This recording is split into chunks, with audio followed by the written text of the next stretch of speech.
Good morning. Video for today. Pulanda vlog. Maglalaba tayo guys. Ang dami ko labahan. Masyado kung dami labahan ngayon.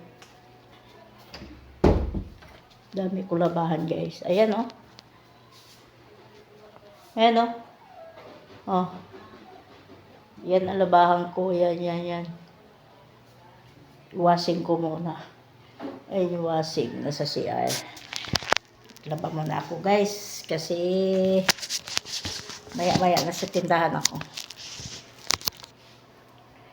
Diba? Ganito lang suot ko pag nasa bahay. Laba muna ako. Dali lang. Kasi ang dami na labahan. Kaming labahan guys. Mabandaw muna ako. Mabandaw.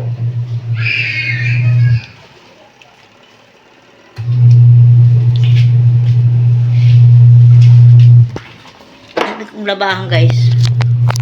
Mabanlaw muna ako. Lagay ko muna to dito. Ay nako.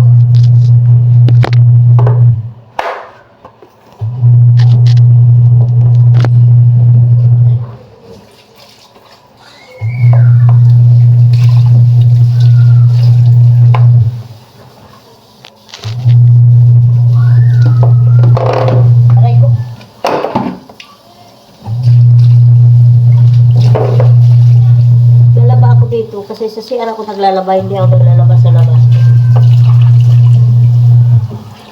Ayaw maglaba sa labas. Ano na to eh, nung isang gabi pa tong labahan. Kasi ang time ko lang talaga gabi. Naglalaba.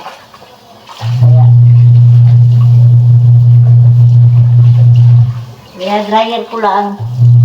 Tapos kaya sampay dito sa taas.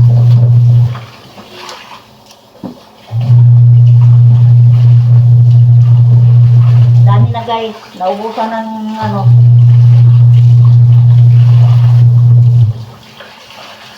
Estudyante ko naubusan na ng damit. Hindi naubos yung damit, yung underwear niya naubos.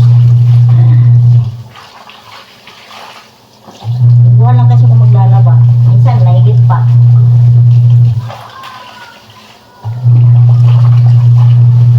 Yung una yung hanap buhay.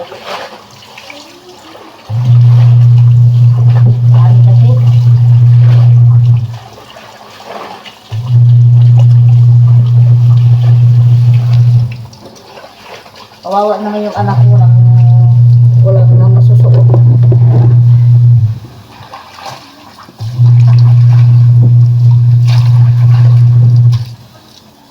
Wala nang masusuot na underwear.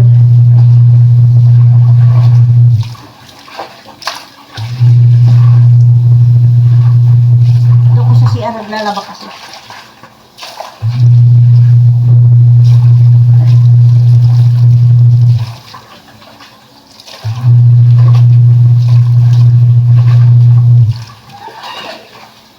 Kasi ang hirap araw-araw ka maaling ka maglaba. Kaya dahil kuryente malakas.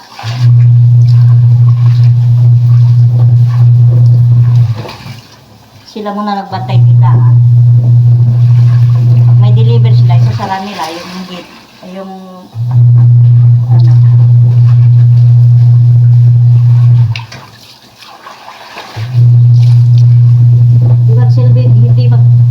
tinda guys kasi patay kakainin. Hindi pwedeng isa lang ang magkatrabaho. Kailangan marami. Dalawa kayong mag-asawa. Tatlo nga kami naghanap buhay. Walang pasok yung anak ko yun. Tinutulong yun mag-deliver. Kailang nag-aaway pa rin sila magtatay. Hindi sila yung meron hindi pagkasunduan nila magtatay, nag-away talaga sila dalawa. Kaya mahilig yung sumagot ng bunso ko kasi kaya nag-away sila kasi nag-aaway na naman silang dalawa. Dahil matagal kasi yung anak ko na yun, matagal kumilos. Kahit sa maligo, inabot na isang oras. Ano siya, nagbababad sa banyo.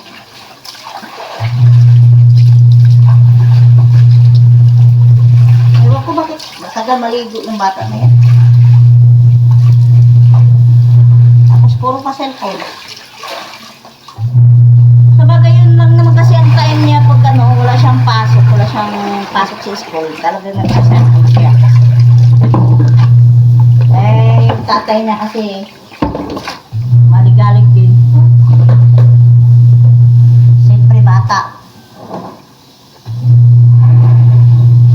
Kaya nag-aaway silang dalawa, magtatay. Tapos hinahayaan ko na lang kasi sabi ko nga sa anak ko, wag sagot ng sagot. Sumasagot, mahilig kasi sumasagot yun eh. Anak ko na yung lalaki. Walang sagot yun sa tatay niya. Mahilig pala sagot. Kaya nag-away silang dalawa.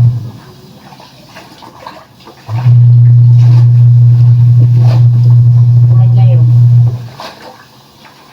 Tagal yan kumilo, lalo na asawa ko na yan. Manonood mo na ng TV. Tapos manood ng TV. Pag naiinip, saka sasabihin, punta tayong tindahan. Yung gano'n. Kasi siyempre yung bata, parang na sa cellphone, yung ang tawag nito, nakapokus na siya, kumbaga. Kapokus na siya manood. Kasi mahilig mag-cellphone yun eh. Siyempre, yun lang ang libangan nga naman niya pag wala siyang pasok. Kasi cellphone talaga yun. Ano siya, nanonood siya, mahilig siya manonood ng mga cartoon. Yan ang